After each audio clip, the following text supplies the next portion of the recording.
This was a day of heavy tread, etching itself into old stone and the chronicles of history. Britain's farewell for a queen like no other. Elizabeth II's coffin was borne to Westminster Abbey by 142 Royal Navy sailors on a ceremonial gun carriage. The mourning party once more led by her 4 children. Hundreds of world leaders and dignitaries attended the state funeral, testament to the Queen's global reach.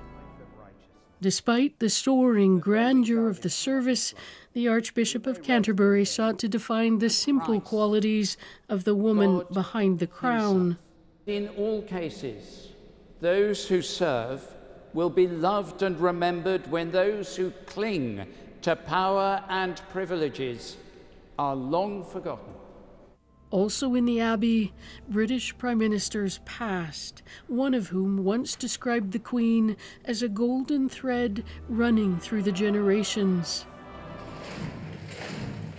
The route of her funeral cortege seemed to weave a final tapestry, young and old crowding the avenues and places so familiar to the Queen during a 70-year reign. People watched the funeral on their phones as they waited for the procession to reach them. After more than a week of official mourning, the drum beat of the funeral dirge is by now familiar. It was very emotional. I think despite seeing the last few days of preparation, I felt definitely a lump in my throat when she went past. It makes you realise she's been there all our life and will ever be the same again. The first glimpse of the funeral procession for many came in a flash of red, Royal Canadian Mounted Police at its head. Some members of the Order of Canada were also guests at the funeral, part of Canada's delegation. But the moment for me was the first time I sang God Save the King. And I actually made a mistake. Like, just out of my mouth came, at the very end when I stopped reading the lyrics, came God Save the Queen, because it was so natural and intuitive. And I actually like kind of burst into a little moment of tears at that. Just sort of thought, wow, I need to catch up. When the procession reached Hyde Park Corner and the Wellington Arch, the Queen's coffin was transferred to a hearse, one last journey to make, a homecoming of sorts at Windsor Castle. And another service, this one at St. George's Chapel, smaller, more intimate, and more finite, as the instruments of state presented to the Queen at her coronation were removed from the coffin.